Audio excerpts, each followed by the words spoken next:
O TV Elas por Elas Formação coloca em pauta os desafios enfrentados pelo gênero feminino no mundo contemporâneo, com foco na preparação e formação das mulheres para a disputa política. A cada semana, um tema diferente será trabalhado em aulas preparadas por especialistas e mulheres de notório saber. Às sextas-feiras, elas se reúnem em uma roda de conversa para trocar experiências e visões sobre o assunto. E para mostrar que engajamento político começa muito antes de se pensar em uma candidatura, convidamos companheiras de todos os cantos do país para compartilhar suas histórias e trajetórias com a gente. Então anota aí, de segunda a sexta-feira, a partir das 4 da tarde, tem TV Elas por Elas Formação na TVPT.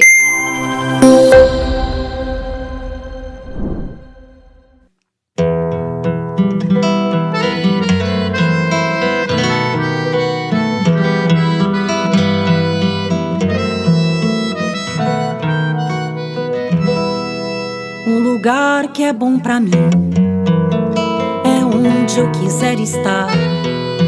A estrela ainda brilha, ela é quem vai me guiar. Ser guerreira é minha sina, batalhando pra vencer. Tenho voz pra ser ouvida, tenho sonhos pra viver. Não vão mais conseguir me anular, me calar. Ninguém vai me impedir de cantar e lutar. Seja em casa, no campo, na rua ou na praça. Chega de mordaça, agora eu vou falar. Porque eu sou mulher pra fazer acontecer.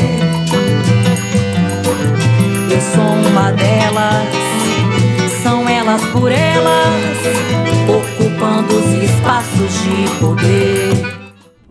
Na roda de conversa de hoje, a ex-ministra da Secretaria de Política para Mulheres, Eleonora Menicucci, conversa sobre o tema com a advogada especialista em violência doméstica, Denise Teixeira Novaes. Também com Tatal Godinho, ex-secretária de Políticas do Trabalho e Autonomia Econômica das Mulheres, e Nádia Garcia, secretária nacional de Juventude do PT. A mediação é da advogada Maia Aguilera. Olá, companheiras, boa tarde. Meu nome é Maia Aguilera. Estamos aqui mais um programa da TV Elas por Elas. Vou fazer a mediação da nossa conversa sobre violência contra a mulher e direitos humanos, gênero e direitos humanos, com base nas aulas da professora Eleonora Menicucci. E temos aqui, então, hoje no nosso debate, para conversarmos sobre esse tema que é fundamental, né, que é sobre a vida das mulheres, que inclusive pauta a vida das mulheres. A advogada especialista na área criminal de violência doméstica contra a mulher, Denise Teixeira Novaes. Temos também, que é, além disso, advogada na ONG, Associação Comunitária e Beneficente, Padre José Augusto Machado Moreira, do Centro de Defesa e de Convivência da Mulher, do CDCM, Margarida Maria Alves, e na ONG Unas Heliópolis e Região. Do Centro de Defesa e de Convivência da Mulher, CDCM, Sônia Maria Batista, e integrante da Comissão da Mulher Advogada da OAB e do Grupo de Articulações de Letalidade Estatal contra a População Negra. É também coordenadora adjunta da coordenação de bolsas do IBCCRIM, Instituto Brasileiro de Ciências Criminais.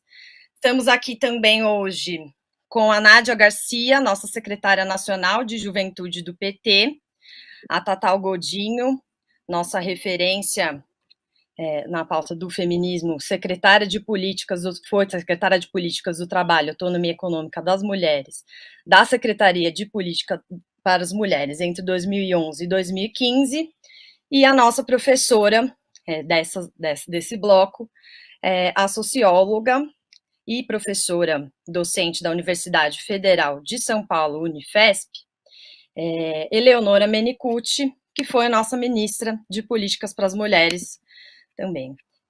Nós convidamos vocês, para assistirem às 4 aulas dadas pela professora Eleonora. A primeira é sobre a história dos direitos humanos e a questão da mulher. A segunda, especificando ainda mais a violência contra a mulher. A terceira, sobre saúde integral da mulher, direitos sexuais e reprodutivos. E a quarta aula sobre autonomia econômica. Considerando esses temas, então, gostaria de perguntar algumas coisas para as nossas convidadas, que temos a honra de receber aqui hoje, sobre os temas dessas aulas, para a gente poder dialogar, né? E na primeira aula, a Eleonora trata das contradições, né, que existiu na própria elaboração dos direitos humanos e as mulheres, seja nas declarações dos direitos dos Estados Unidos e na França, no século XVIII, seja na Declaração Universal dos Direitos Humanos de 1948, né? Nas quais a questão de igualdade entre homens e mulheres não é reconhecida ainda como um direito, né?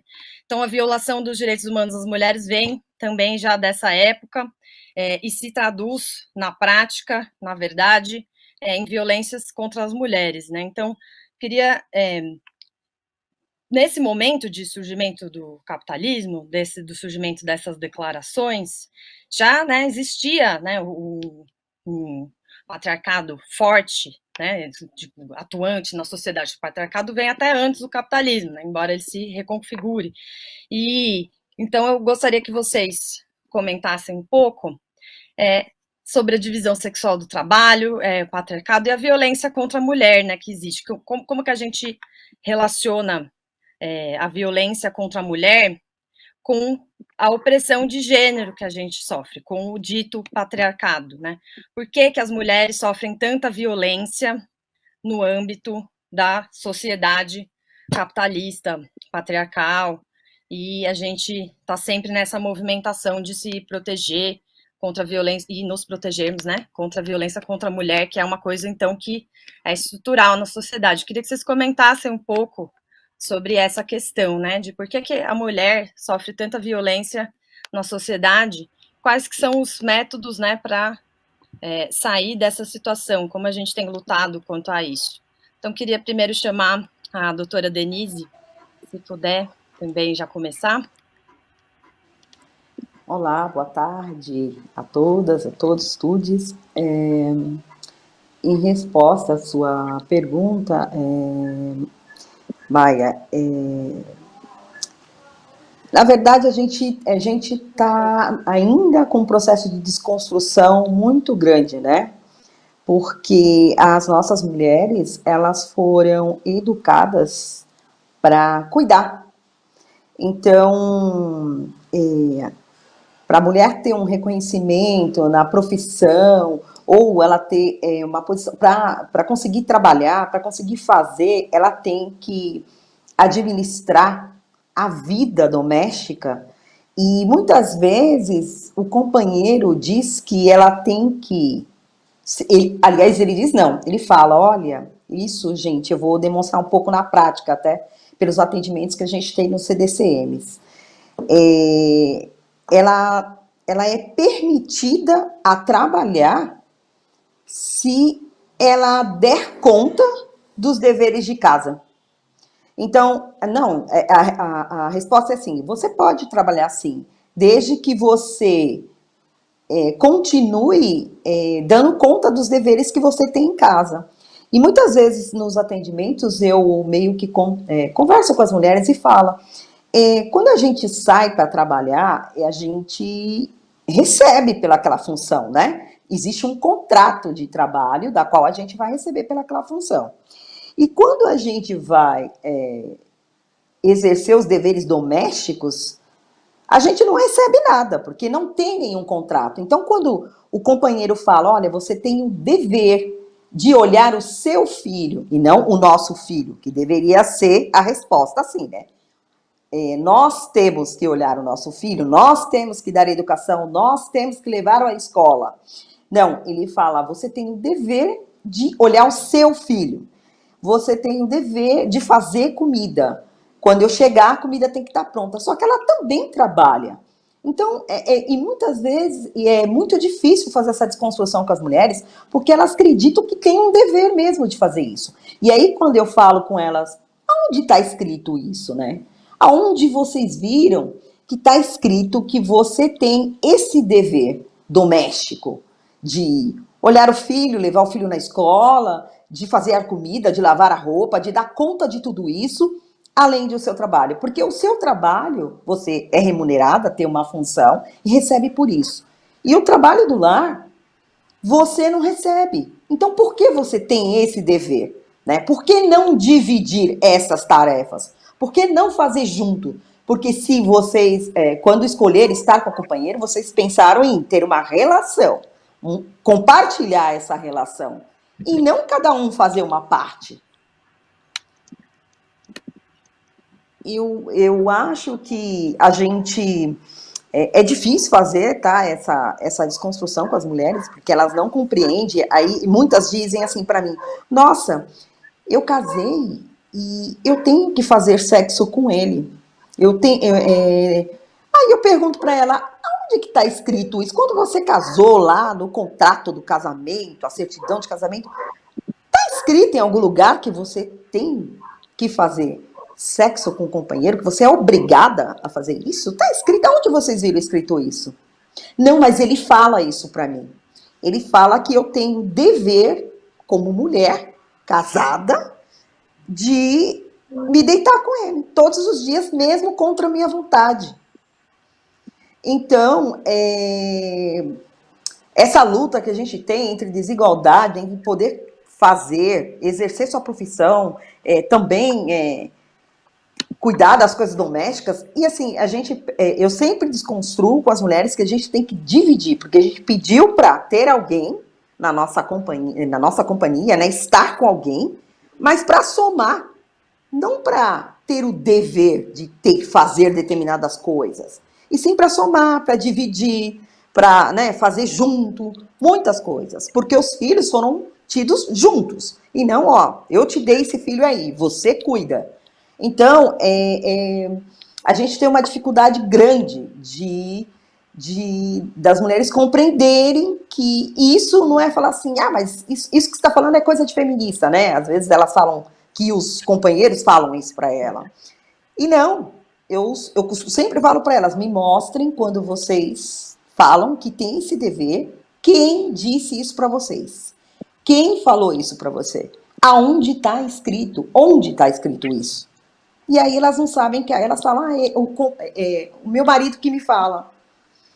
Então, por conta desse estado da mulher ter que cuidar, né, de ter essa educação de cuidar da casa, das coisas, então fica aquilo enraizado, entendeu? Que as mulheres têm o dever de cuidar dos filhos, de cuidar da casa, e não receber nada por isso. E não que eu ache que as mulheres não tenham que fazer as coisas, mas juntos, né? Eu acho que juntos, com um companheiro, né? Acho que foi um pouquinho que eu quis pensar aqui com vocês. Não, toda razão, né? Que a política de cuidados não é responsabilidade exclusiva das mulheres, ou não deveria ser, né? Mas tem muita coisa que a sociedade coloca. Mas eu queria ouvir um pouco também, para dialogar com a fala da doutora Denise, a Tatal Godinho. Então, Maia, essa pergunta que você apresenta para a gente é um desafio, né? Porque ela é uma pergunta para a gente tentar entender um pouco o que é essa dinâmica da violência contra as mulheres e como isso se combina ou está intrincado na dominação capitalista, na forma como a nossa sociedade se organiza. E eu acho que uma das questões aí que a doutora Denise abordou parte exatamente dessa ideia de que a violência é um mecanismo, é um instrumento de opressão e controle. Na nossa sociedade, em sociedades anteriores, mas na nossa sociedade ela se organizou por vários mecanismos E foi, no caso da violência contra as mulheres, uma luta importante nossa é desnaturalizar essa violência. Todas nós nos lembramos ainda o quanto uma parte da nossa sociedade aceita a violência entre mulheres e homens e na relação pessoal como quase uma parte natural, vamos chamar assim, naturalizada dessa relação, né? A ponto de alguns tempos atrás, a gente, inclusive, não ter uma legislação muito explícita de que a violência não podia ser exercida dos homens sobre as mulheres. Então, hoje a gente continua tendo um quadro de violência muito forte, ele se organiza não apenas nessa relação de dominação, de controle, é um instrumento de poder, é um poder que é exercido, no caso das relações patriarcais, dos homens sobre as mulheres, às vezes com argumentos e questões que parecem naturais, né? Como a mulher tem obrigação de fazer certas coisas, e não é obrigação, na verdade é uma imposição social e uma forma como a sociedade organiza o que você mesmo denominou de divisão sexual do trabalho, e que também faz uma divisão sexual, uma organização também das formas de poder. Então, para a gente desnaturalizar isso, foi muito importante a luta do movimento de mulheres, o processo de auto-organização das mulheres, de expor a violência, de denunciar a violência, de mostrar que a violência não tem nada não pode ser naturalizada nas relações entre as pessoas, da mesma forma que não pode ser naturalizada na relação pessoal entre mulheres e homens, na relação do empregador com os empregados, com as empregadas, com os trabalhadores, na relação social que que é exercida às vezes de uma forma completamente errada pelos instrumentos policiais e os instrumentos jurídicos, em parte também porque a nossa sociedade, no caso do Brasil, é uma sociedade que incorporou a violência também associada à discriminação de gênero, mas também à discriminação racial. Então, ela é muito naturalizada também nas relações raciais no Brasil. E quando a gente pensa em como reagir em relação a isso, eu levantaria alguns aspectos importantes, né? Como a nossa conversa aqui é um pinga-fogo rápido, um aspecto importante é, claro, desnaturalizar a violência, trazer essa violência para visibilidade, as pessoas perceberem que existe violência contra as mulheres e, a partir daí, se indignarem com essa violência, alterarem esse padrão de violência. Um segundo elemento são mecanismos do legislativo, né, como a criação de leis específicas que vão tornar essa violência inaceitável no cotidiano e, portanto, passível de punição pela sociedade como um todo. Mas isso também só é parte de uma mudança social se a gente tiver mudança nas relações pessoais entre mulheres e homens e nas relações coletivas na sociedade. Por isso, essas mudanças estão muito vinculadas a um processo de auto-organização social, de auto-organização das mulheres, de construção do que a gente chama dessa autonomia pessoal das mulheres, de maneira que as mulheres não aceitem, e a sociedade como um todo não aceite, que a violência seja uma medida ou um instrumento para mediar relações sociais e mediar a relação entre mulheres e homens em qualquer âmbito, né? No âmbito da vida pessoal, da vida familiar, nas relações afetivas, mas também nas relações de trabalho, também nas relações dos serviços públicos, do atendimento. Claro que essa desigualdade, ela responde a interesses econômicos e materiais. Não é para a gente minimizar a violência, para dizer que ela só existe por causa da economia, é óbvio que não é. Né? Nós temos relações de poder patriarcal entre mulheres e homens, nós temos relação que faz, inclusive, com que os homens se desresponsabilizem desse cuidado cotidiano tão pesado, né? Do trabalho cotidiano, da vida cotidiana, mas também ela responde a uma, vamos dizer, a um instrumento que permite que a sociedade mantenha relações de dominação e opressão nos âmbitos econômicos e no âmbito cultural, em outras relações. Então, esse patriarcado e o capitalismo estão tão intricados que a gente tem que, uma tarefa muito importante, né, é de tirar, desvendar como isso funciona, e para isso, a organização das mulheres é um instrumento fundamental. Obrigada, Total. Sempre aprendo muito ouvindo todas vocês. Todas vocês. E queria ouvir um pouco a Nádia também sobre esse assunto.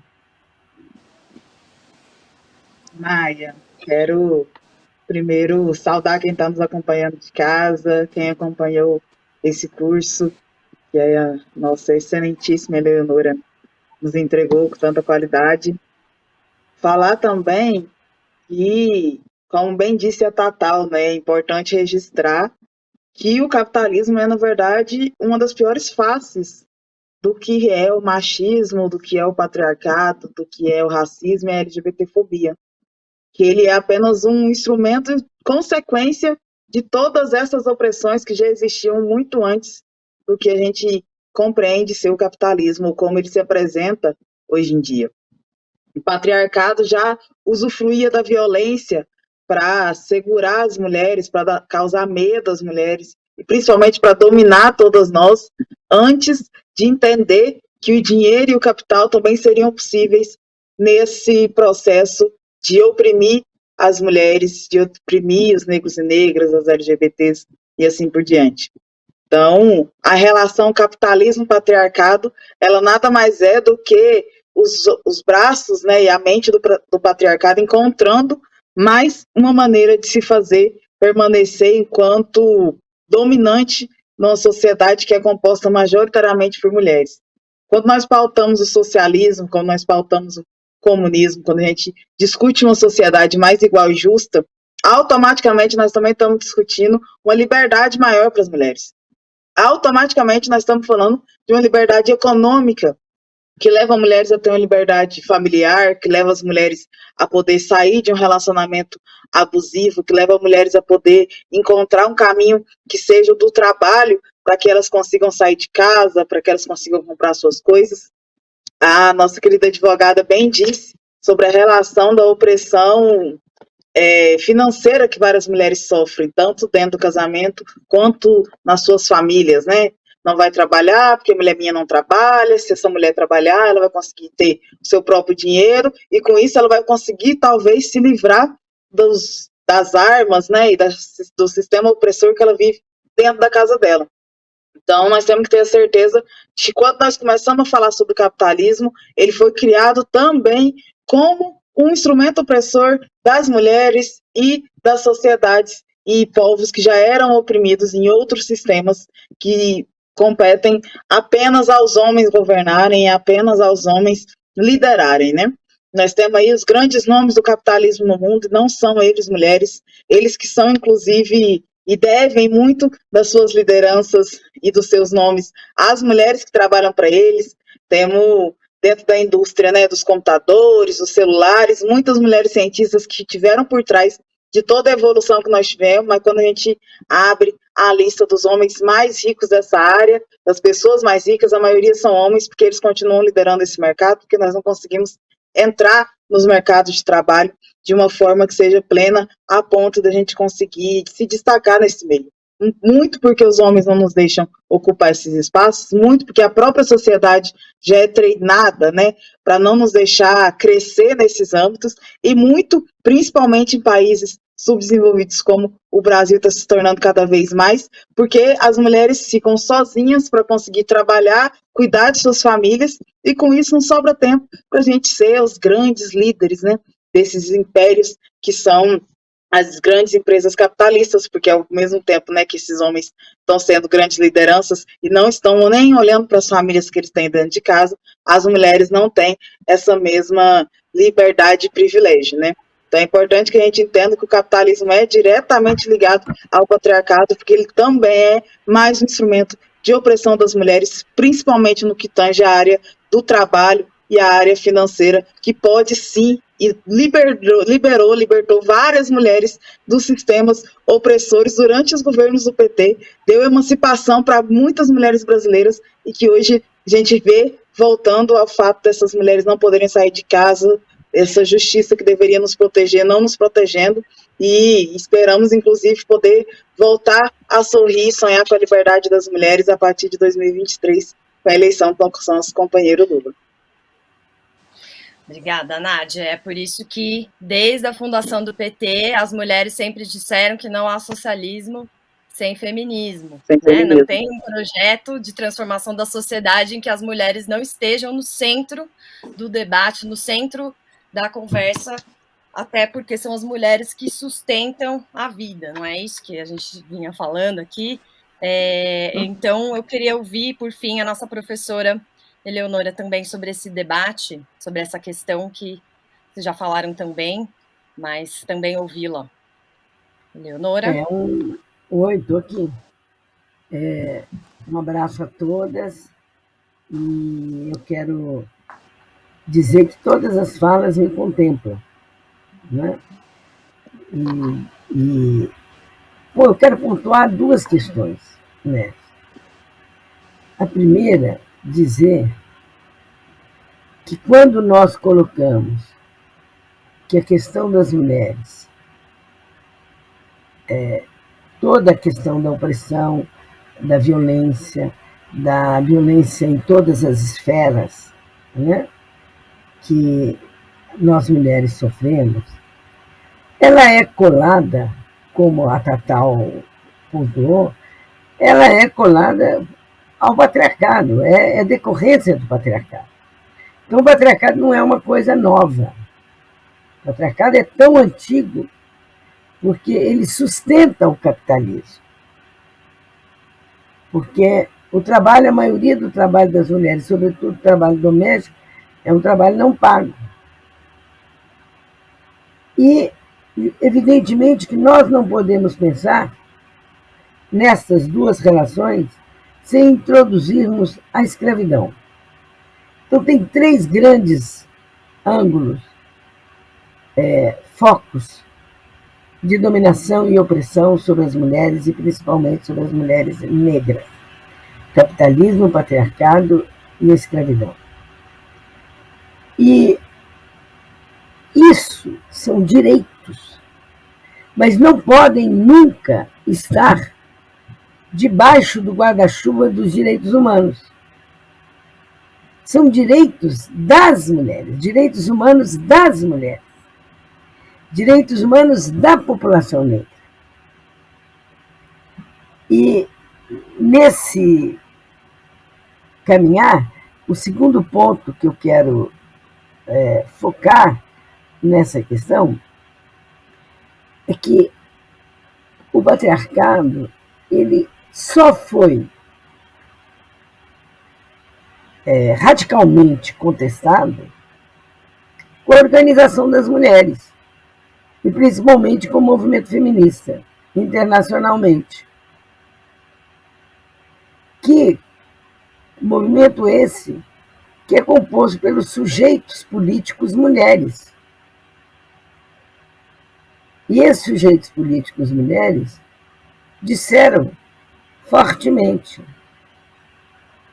nosso corpo nos pertence, quem ama não mata, e para trabalho igual, salário igual. E o silêncio é cúmplice da violência. E para terminar, eu quero focar numa questão.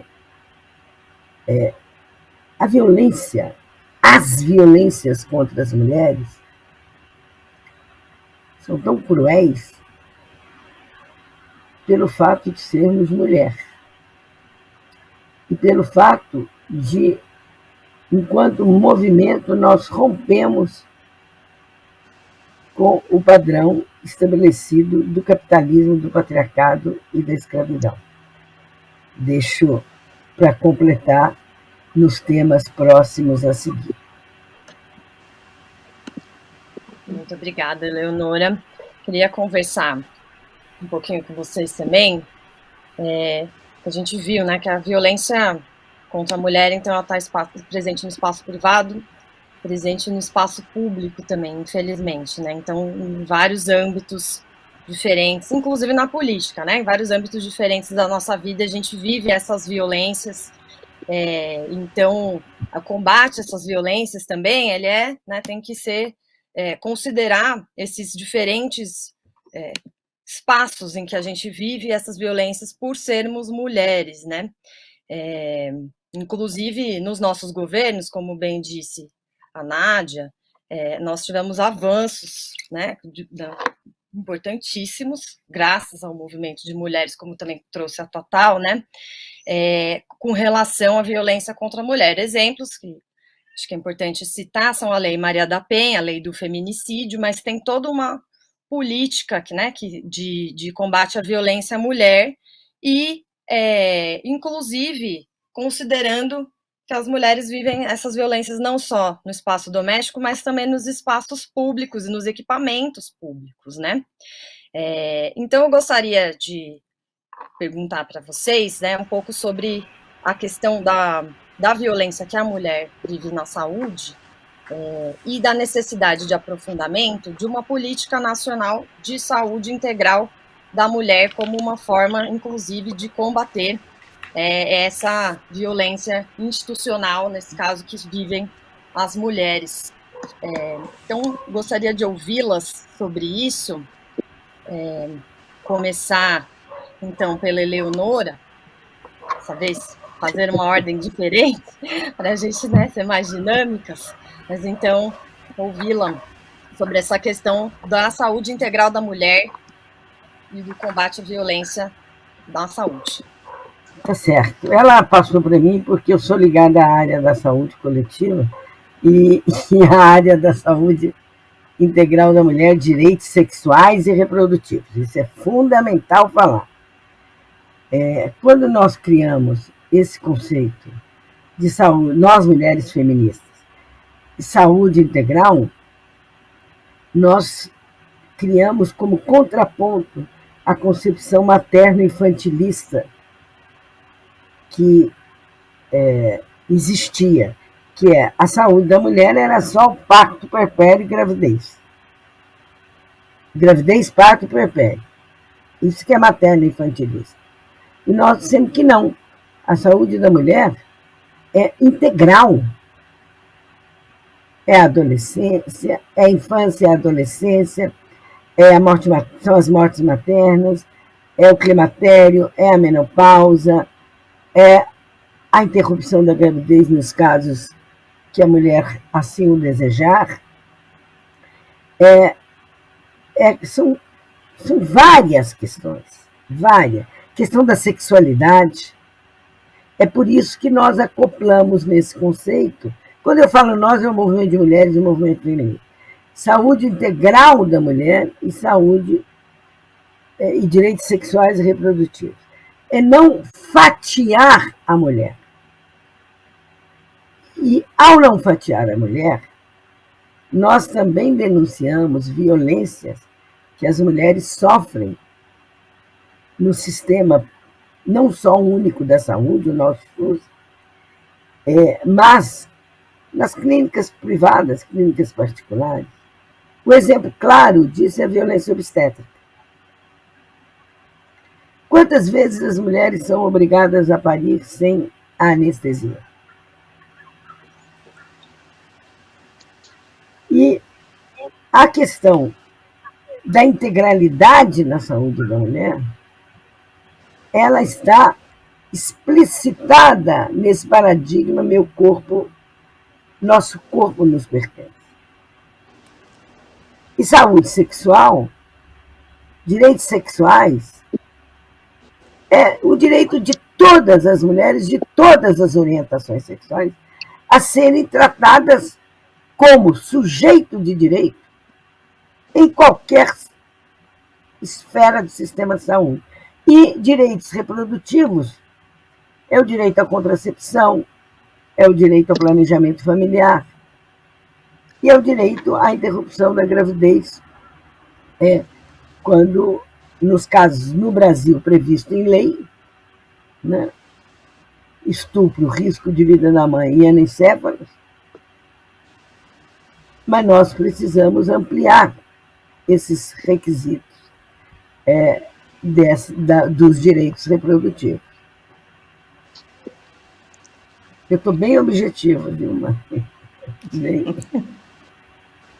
Ótimo. Se eu puder, então, agora ouvir a Denise, a doutora Denise, sobre a questão da saúde integral da mulher também e a violência que as mulheres vivem no âmbito da saúde.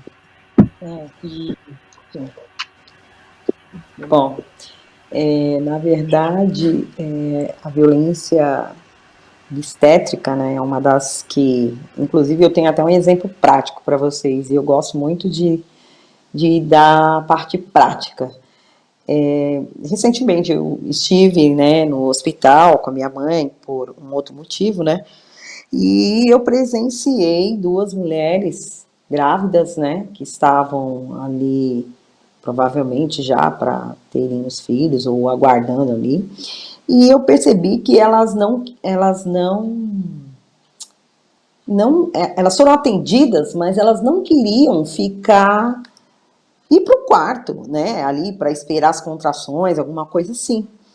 E aí, no hospital público, né, inclusive, uma delas ficava, né, circulando para lá e para cá dentro do hospital, a outra também, e eu achei super estranho, assim, bom, eu não tenho filhos, então eu não sei se é comum verem as mulheres para lá e para cá dentro do hospital, mas assim, para lá e para cá, não aguardando aguardando um atendimento, alguma coisa ali, né, angustiada, sentindo contrações, né, e meio estranho. E aí uma delas, né, inclusive naquele dia foi um dia meio caótico dentro do hospital, e acabou chegando policiais por conta de não atendimento, essas coisas, e tinha uma policial feminina também.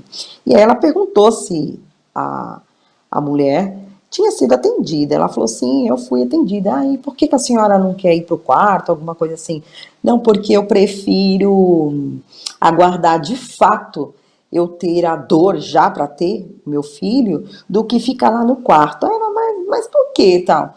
Porque eu vou passar por situações constrangedoras de que se eu reclamar que eu tô com dor, alguma coisa assim, eu vou ser ofendida, tipo, vou usar até um termo bem horrível, que eu já ouvi muito e as mulheres dizem, olha, na hora de fazer tava bom, né?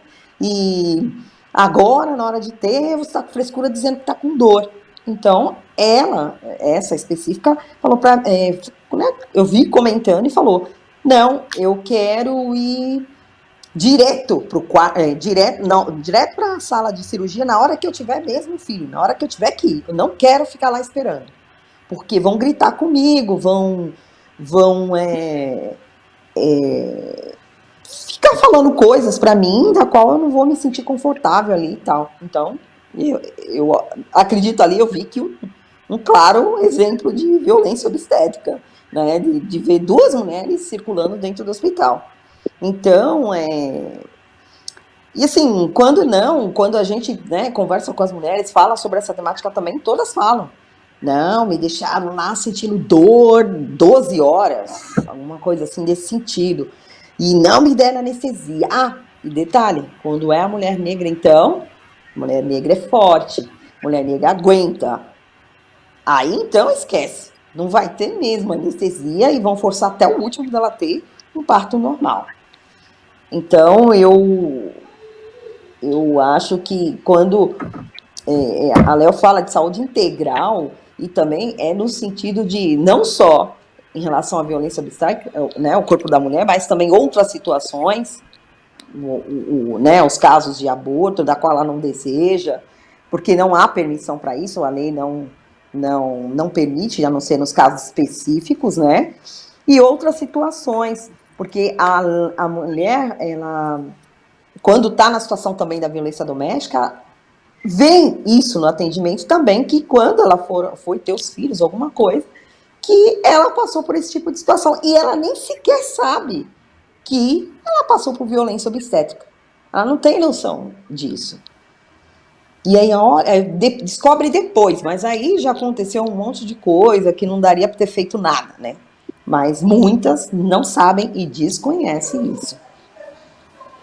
E acho que esse é um ponto, inclusive, fundamental, que a Tatá até trouxe já, da necessidade da gente saber identificar as violências, né? Que eu disse que a Tatá trouxe, porque ela falou da necessidade de desnaturalizar esse papel, né, que nos é colocado de opressão, de subalternidade, de ali e tal, desnaturalizar isso, e inclusive para poder identificar as violências, né? Que às vezes é tão... A pessoa acha que aquilo é normal, a mulher acha que aquilo, ela precisa daquilo e não é bem assim. E falando nela, na Tatá, gostaria de ouvi-la também sobre esse tema da saúde integral, da violência na saúde, mas também da saúde integral da mulher, né? Que isso daí Claro. Enfim, tem formas tem propostas, soluções para também sairmos desse problema tão profundo. Uhum.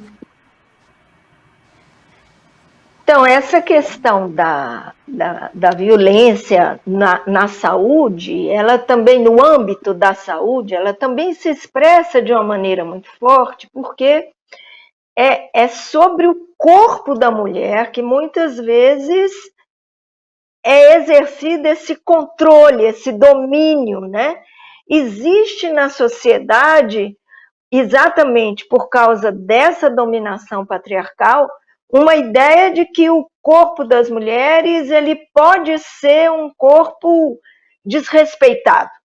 Ele pode ser um corpo que ele, de certa forma, ele está a serviço não da mulher como um sujeito. Isso é muito comum quando a gente percebe o quanto, por um lado, tanto a Eleonora mencionou isso, como a doutora Denise mencionou, como às vezes a ideia que o corpo das mulheres é apenas o responsável pela gravidez. Então, se você pensa na saúde das mulheres, o único ponto é a saúde reprodutiva. Então, é claro que a saúde reprodutiva é fundamental, mas a saúde das mulheres é muito mais do que isso. E o corpo das mulheres é muito mais do que a reprodução. Por isso é que nós pensamos em saúde integral das mulheres. E queremos também que essas mulheres tenham o direito de optar, tanto do ponto de vista de ter uma vida saudável em relação à sexualidade, à sua expressão, nas formas de expressão da sua vida e do seu corpo, mas também da própria decisão da maternidade. Então, eu vou apontar duas coisas que eu acho que são muito importantes. Uma coisa que o SUS, quando ele está com uma boa gestão, ele já investe muito, que é uma qualificação dos profissionais, um tratamento humanizado, uma humanização do atendimento, que precisa ser uma diretriz importante, e isso precisa ter formação dos profissionais para que eles entendam como fazer um tratamento humanizado e um atendimento humanizado em relação às mulheres negras, às mulheres com deficiência, mas em relação à população como um todo, mas o nosso tema aqui é esse. E o segundo, uma mudança na legislação. Se nós não tivermos uma legislação que, de fato, permita que as mulheres possam decidir sobre a vida sexual e reprodutiva e, portanto, aumentar o direito das mulheres de decidirem pela interrupção de uma gravidez não desejada, nós continuamos com essas amarras de falta de autonomia na saúde e que são uma expressão de que a violência também é parte desse controle. Muito bom. Realmente, precisa de muita luta das mulheres, muita política pública, muita organização popular, muita organização feminista e social para a gente vencer obstáculos como esses, né, que a gente está vendo aqui. Mas para isso que nós estamos aqui, né? Nádia, se também puder falar um pouco desse tema. Posso sim, Maia. Acho que tudo que as meninas trouxeram, né, fala muito sobre as violências que a gente sofre dentro da saúde, mas é importante pontuar que não é só isso, né? Nós, enquanto população LGBT, mulheres LGBTs, sofremos a violência na saúde pública brasileira e também na privada, mas sofremos uma violência para além da LGBTfobia, né? As mulheres trans não gostam de ir aos médicos, não gostam de ir ao hospital porque não tem seu gênero respeitado, as travestis não gostam de ir ao hospital público porque não tem seu gênero respeitado. Nós temos as mulheres lésbicas e bissexuais que, ao ir cuidar da sua saúde íntima, normalmente enfrentam dificuldades porque a ginecologia brasileira não está preparada para tratar sobre relações que não sejam heteronormativas, né? Você chega no médico ginecologista, ele quer saber como é que você está obtendo as suas relações sexuais. A primeira pergunta é se você corre risco de estar grávida, se você usa camisinha, qual foi a última vez que você teve um sexo com um homem. E as mulheres lésbicas e bissexuais se sentem extremamente ofendidas e com toda a razão nesse momento de não só ter que ir lá para buscar ter a sua saúde preservada, e sim ser, naquele momento, mais uma vítima desse sistema patriarcal que também está dentro das unidades de saúde, também está dentro do Sistema Único de Saúde do SUS no nosso país todo. A doutora Denise falou muito bem sobre a violência obstétrica que as mulheres negras sofrem nesse país, a falsa ideia de que as mulheres negras têm mais força e por isso elas conseguem ter partos e fazer procedimentos de obstetricia sem precisar de anestesia. Isso é mais um rastro do que foi a escravidão no Brasil, onde as mulheres negras eram obrigadas a parir seus filhos sem nenhuma ajuda e aguentando sozinhas as dores que aquele parto lhe ofereciam, justamente porque no momento da escravidão, aqueles filhos, na maioria das vezes, eram filhos de estupros, e eles já nasciam natimortos, justamente porque essas mulheres não tinham a ajuda necessária naquele momento para ter suas crianças, para ter seus filhos. Isso continua acontecendo hoje no Brasil. O maior número de natimortos é de natimortos negros, de natimortos que são pretos, crianças pretas que nascem mortas ou que morrem pouco tempo depois de nascerem, graças às violências obstétricas que as suas mães sofrem no momento do parto. Não só a humilhação, como a doutora Denise relatou muito bem, mais cortes, mais estupros. As mulheres sofrem, inclusive, com instrumentos deixados dentro delas, cesarianas que elas não queriam fazer, e, lógico, a pressão psicológica que acontece naquele momento sobre os corpos negros das mulheres que ali estão. E, para encerrar, não dava para não falar sobre a violência que nós sofremos dentro da saúde, no que tange a nossa saúde mental enquanto mulheres. Nós, que somos as maiores vítimas da depressão nesse país, e ao chegar no hospital público e nos privados também, quando a mulher chega, normalmente ela está histérica, normalmente é algum problema que ela deve estar tendo com o marido, eles logo vão tendo várias sugestões para falar que você não precisa fazer aquele tratamento de saúde psiquiátrica e psicológica, que um remedinho ajuda, um chá ajuda, muitas vezes, né, muitas mulheres são vítimas da humilhação, falando que isso é falta de sexo ou falta de um marido ou um homem que coloca aquela mulher no lugar. Então, para falar sobre as violências que as mulheres sofrem no sistema de saúde brasileiro, não podia ficar aqui uma tarde toda, que a gente não pautaria todas elas com certeza. Mas é importante também que a gente tenha elas no nosso radar, para entender que nós não conseguiremos ser livres também se nossas cabeças não estiverem livres, para que a gente possa fazer luta e fazer aquilo que nós precisamos para estar vivas, né? Nós, enquanto movimento negro, costumamos sempre dizer que nos querem mortas ou loucas. Isso faz parte, sim, da opressão capitalista, da opressão patriarcal, racista e LGBTfóbica que o Brasil impõe às suas mulheres a todo tempo, principalmente as mulheres negras e as mulheres LGBTs. É muito duro, né, Nádia? Enfim, a gente podia realmente passar aqui, enfim, né, enumerar a violência contra a mulher, a gente não tem fim, assim, mas justamente por isso que a gente se organiza e se fortalece, né, nos movimentos sociais que a gente está, no movimento feminista, no movimento de mulheres, entre nós, para a gente conseguir enfrentar essa situação, né, porque o objetivo é erradicar a violência contra a mulher. Mas você vê que a tarefa é tão grande que a gente podia ficar aqui a tarde inteira, e mais tempo até, nomeando e enumerando cada violência que a gente sofre, né.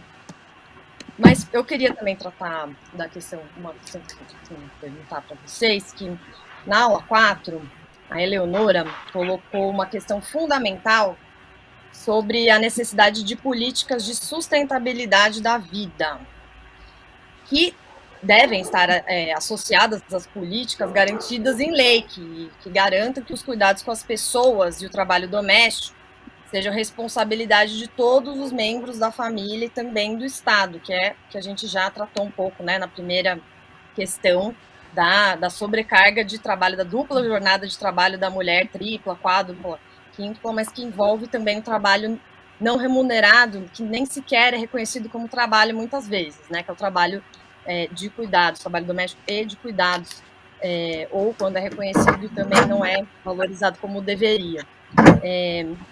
E além disso, a Léa falou também na aula sobre a necessidade da continuidade da luta histórica, né, pelo salário igual, trabalho igual, que ela também já mencionou hoje no nosso debate, e que também foi tratado na aula da Marilane Teixeira sobre trabalho e desemprego. E eu gostaria de saber de vocês, né, que vocês comentassem quais são as políticas com relação à autonomia econômica, específicas com relação a isso, mas também no campo de assistência da educação e geração de trabalho e renda, né, enfim, ampliando, pensando que é uma política que envolve várias áreas, né, para realmente ter essa autonomia econômica. Mas gostaria de ouvir a Tatal Godinho primeiro sobre esse assunto, que acho que ela vai saber explicar muito melhor, né, do que eu estou dizendo aqui. Então, uma das coisas muito importantes para que as mulheres possam ter autonomia pessoal, ter condições de desenvolver seus projetos de vida, poder atuar na vida pública, né, em todos os espaços, de uma maneira com igualdade, é que o trabalho cotidiano da vida, esse trabalho de sustentabilidade da vida, não seja visto na sociedade como uma tarefa prioritária das mulheres. É a tarefa do cuidado cotidiano com as crianças, com a educação das crianças, com o cuidado com os idosos, os enfermos, o dia a dia da alimentação, do cuidado com as pessoas. Todas nós precisamos de apoio e de cuidado cotidiano. E a sociedade atribui isso como sendo uma tarefa feminina. E na medida em que isso é uma tarefa das mulheres, dessa forma tratada na sociedade, isso faz com que a gente tenha uma dificuldade muito maior de inserção no mundo público, de poder trabalhar, poder desenvolver trabalhos e carreiras, ou poder ter acesso à cultura, ter acesso à educação, participar da política. Então, na medida em que nós precisamos construir essa autonomia, é preciso ter uma mudança não só desse padrão de desenvolvimento na sociedade, que é um padrão que se apoia, de certa forma, ele diz que se apoia nas famílias, mas se apoia nas mulheres dentro da família, no trabalho não pago das mulheres. Por isso, nós precisamos investir muito em políticas coletivas, em política de creche, educação infantil, de educação em horário integral, redução da jornada de trabalho, porque para garantir também a sustentabilidade da vida, nós precisamos de muitas coisas além daquela jornada de trabalho no local de trabalho. Para essa sustentabilidade, é possível reduzir a jornada. É possível pensar em políticas também de sustentação econômica, como você mencionou, Maia. A sociedade tem que dividir a riqueza. Tem que dividir a riqueza, as pessoas precisam de uma renda cotidiana mínima, e essa desigualdade econômica, ela se impõe de uma maneira muito forte sobre a população negra, sobre as mulheres, né? Porque ela se cruza com a desigualdade de classe de uma maneira muito brutal e com a desigualdade de raça. Então, se nós não tivermos renda, legislação e políticas sociais, nós dificilmente teremos condição de superar isso. E como você mencionou inicialmente, eu acho que é muito importante também que nisso a gente tenha um foco muito grande na atuação sindical. A presença das mulheres no mundo sindical, lutando para que os sindicatos também sejam porta-voz e instrumento dessa mudança social global. Porque é muito importante que nós que já estamos no movimento de mulheres, a gente também tenha essa luta como um eixo do movimento de quem se organiza em torno da igualdade no trabalho. E eu termino dizendo, para nós essa luta agora, ela é muito forte, porque os últimos 5 anos, desde 2015, o que a gente viu no Brasil foi destruição dos direitos do trabalho. Foi redução de direito previdenciário, destruição dos direitos do trabalho.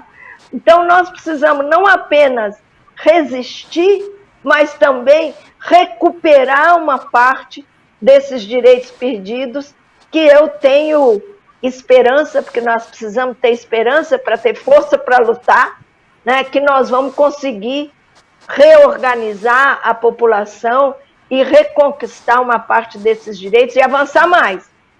Porque a gente ganhou coisas, mas é verdade que ainda falta muito para conseguir uma autonomia real para as mulheres. Obrigada.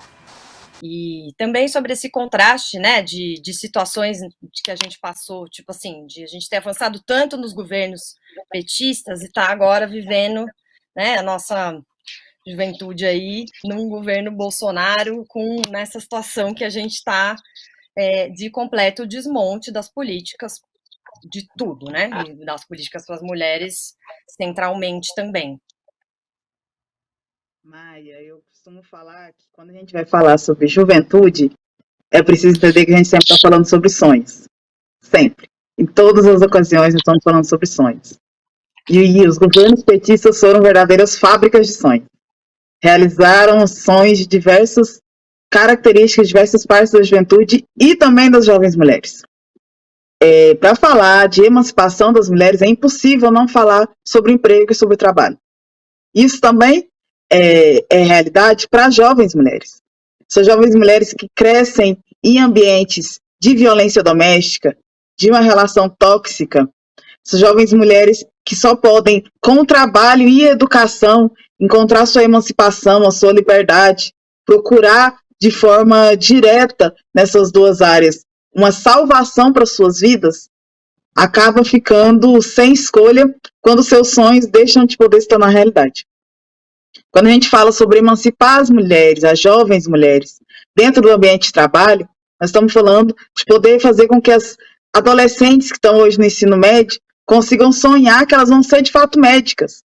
E com o Enem, com as universidades, as cotas das universidades, com o programa Meu Primeiro Emprego, que o Lula criou durante seus governos, com o Menor Aprendiz, com tantos programas de inserção da juventude no mercado de trabalho, essa jovem que sonha em ser engenheira, médica, em ser uma grande administradora de empresas, vai conseguir entrar na universidade pública, entrar numa universidade privada com as bolsas que são de ação pública e com esses projetos eles conseguir entrar dentro do mercado de trabalho.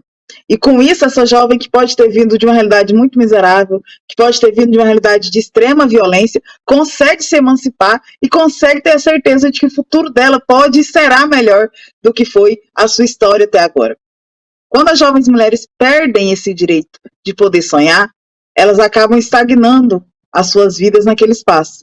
Se nada me garante que eu vou conseguir adentrar na universidade, que se nada me garante que eu consigo, de fato, um emprego que possa me livrar disso tudo, qual é a perspectiva que eu vou ter de liberdade, de emancipação e de uma vida mais segura e mais livre?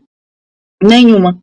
Com isso, a gente acaba se rendendo, né, a todas aquelas realidades que são jogadas na nossa cara a todo momento e não se acostumando, mas deixando de lutar, porque se não há esperança, a gente perde também a coragem, a gente perde também a vontade de lutar contra aquilo que vem nos oprimindo.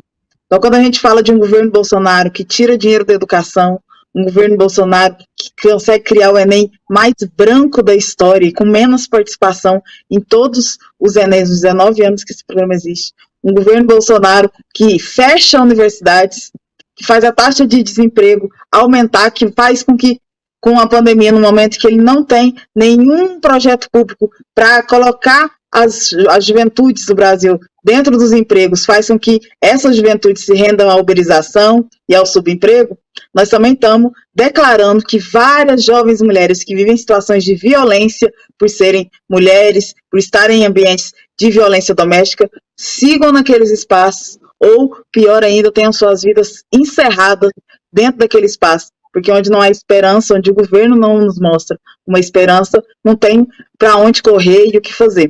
Então, a gente tem que ter a certeza de que investir nos sonhos da juventude, investir na educação e no trabalho, é trazer as mulheres de volta à vida, de volta à esperança e salvar a vida de tantas jovens mulheres que só precisam de isso aqui de oportunidade para conseguir construir uma história totalmente diferente para si mesmas, e a partir do momento que a gente escreve uma história totalmente diferente para mim, eu escrevo uma história diferente para Maia, eu escrevo uma história diferente para Eleonora, porque com as mulheres funciona desse jeito. Se a gente salva uma, aquela que está passando pela mesma situação vê que ela ainda tem esperança e ela também é salva, e assim em diante. Então é importante que a gente entenda que o trabalho salva a vida de quem corre nesse momento risco por sofrer violência, sim, e pode salvar a vida de milhares e milhões de jovens mulheres que estão pelo Brasil afora, esperando só um fiapo de esperança, e nós sabemos muito bem o nome também desse fiapo de esperança, que é Luiz Inácio Lula da Silva, vencendo as eleições desse ano, para a gente tirar esse crápula que é o Bolsonaro e trazer a esperança de novo para as mulheres. É verdade, Nádia, muito obrigada aí. E, além disso, eu acho que tem uma esperança que ela é concreta, né? Não é só, é que talvez para as pessoas mais jovens que não tem ponto de, enfim, que não se lembram tanto de como é que foi, não tem esse ponto de comparação, mas o nosso sonho ele também já foi em parte realidade. A gente conseguiu colocar isso na política de governo, a gente conseguiu colocar isso e a gente transformou. A gente não, eu estava no ensino médio, tudo bem, mas sim, o PT, né, as mulheres do PT, o movimento feminista, me sinto também no agente, porque para mim o movimento feminista é isso também, sinto a gente como um sujeito coletivo das coisas, assim, e é muito bom ver isso.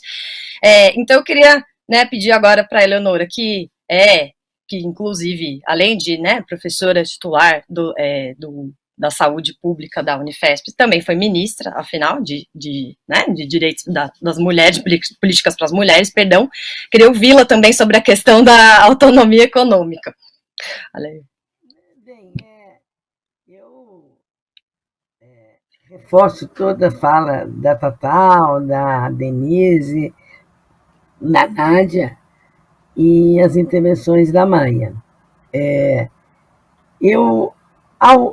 quando eu pensei que a Maia colocar a última questão, sustentabilidade da vida, eu acho que é muito importante pensar por que a sustentabilidade da vida. Porque esse conceito da sustentabilidade da vida, ele é um conceito crítico, dentro da teoria crítica, que ele critica, que se contrapõe à economia do mercado, à economia do lucro. E isso é fundamental, porque a sustentabilidade da vida pensa na vida, como sustentar a vida.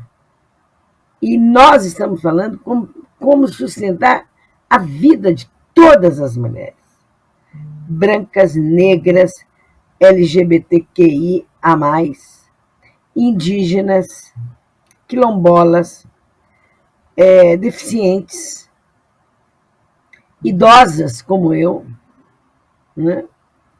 E isso é fundamental. O feminismo ter construído esse conceito de sustentabilidade da vida como uma crítica à economia do lucro do mercado. E dentro dessa análise, está, sem dúvida nenhuma, a política de cuidado, que foi muito bem colocada pela Tatal, pela Nádia. Ela foi historicamente uma tarefa das mulheres. As mulheres, quando pensavam na palavra na medicina, a medicina cura, a enfermagem cuida. A enfermagem é quase que 100% mulher e a medicina é quase que 100% homem. Então, está aí uma relação de poder muito grande, né? E nessa questão, a política de cuidados assume um lugar fundamental, porque tudo isso que foi patriarcalmente, capitalistamente e escravocratamente destinado às mulheres, negras, sobretudo, né?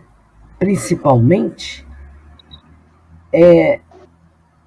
a sustentabilidade da vida quebra com isso. O cuidado, ele não pode ficar restrito. Essa compreensão de que cuidado é uma tarefa familiar, entre aspas, como diz a Tatal, das mulheres. Ele tem que ser uma política pública do cuidado. Tem que ser construída uma política pública do cuidado. É por isso que ele tem impulsionado por nós, mulheres feministas, lugar de destaque nos debates.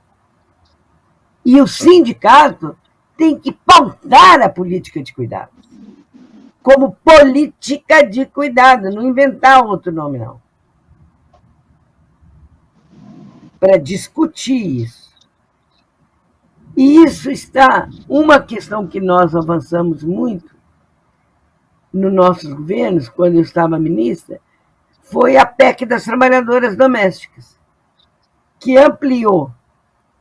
Porque fala-se muito da Lei Maria da Penha, da Lei de Feminicídio, fundamentais e importantíssimas, mas fala-se pouco da PEC das trabalhadoras domésticas. E foi com a PEC das trabalhadoras domésticas, com a participação da Federação das Trabalhadoras Domésticas Nacional, que ampliou os direitos das trabalhadoras a todos os direitos da então CLT, que hoje está desmontada.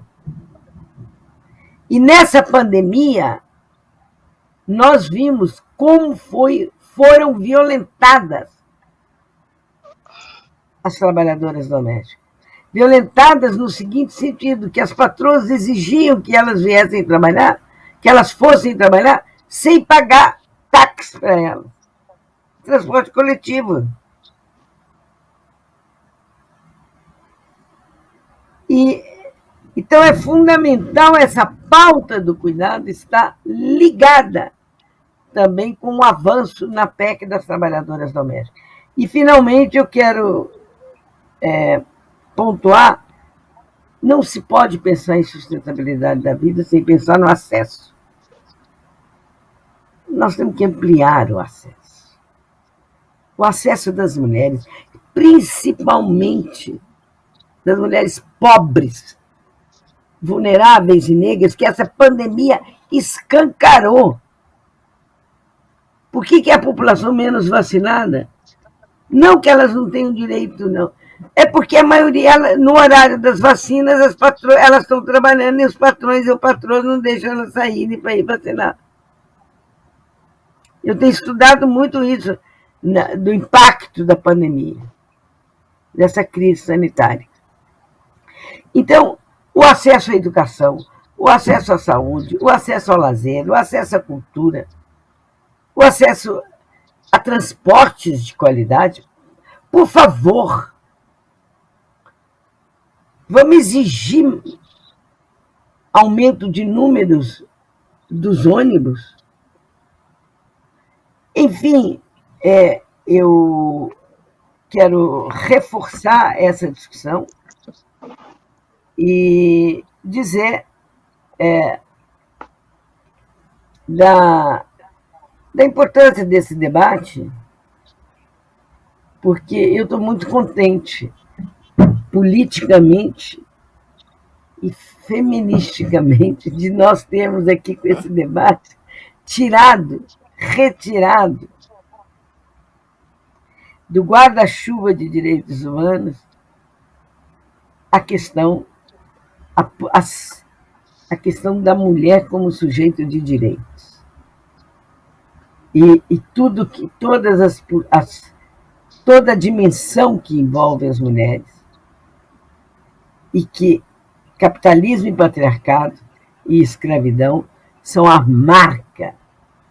marcas do capitalismo selvagem, do neoliberalismo, e são, sem dúvida nenhuma, se nós quisermos radicalizar a democracia, nós temos que radicalizar a partir desses três: gênero, raça, classe, gênero e raça, ou classe, raça e gênero, e aí o primeiro, porque então, eu quero só dizer com isso que estão no mesmo patamar de direitos.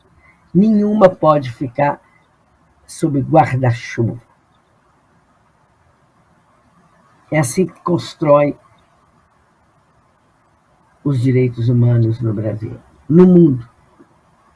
Obrigada, e acho que um abraço a todas vocês, que foi... Porque a gente mais idosa aprende também, aprendi muito ouvindo. Essa é a grande sabedoria da idade, não achar que sabe tudo. Muito obrigada, Leonora. Que a Leonora colocou de um nível de importância tão fundamental, porque se é uma política genocida, uma política do feminicídio, uma política da morte, o movimento de mulheres, o movimento feminista, é quem realmente, de fato, luta pela política de cuidados, é uma política de sustentabilidade da vida. Então, é quem realmente, quem é um movimento, são movimentos sociais, organizações, a nossa força como mulheres, a gente se opõe a esse sistema de morte, quando a gente traz como central, essa questão da sustentabilidade da vida. E não é no discurso, não, gente? É na prática. Maia, você me dá uma licencinha? Eu indico para vocês entrarem no site, na biblioteca da SOF, porque lá tem os melhores textos sobre política de cuidado e melhores indicações de busca, e da sustentabilidade da vida.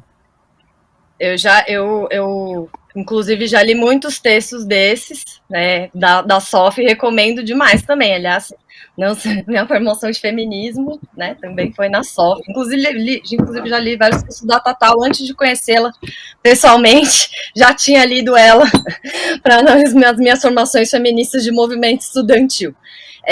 Então, eu queria agradecer, queria dizer que a doutora Denise, teve um problema de falta de energia, não foi nem falta de energia. Lá no CDCM, me avisou.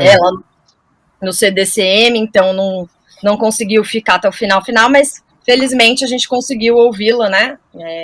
Grande parte da fala dela nesse último momento.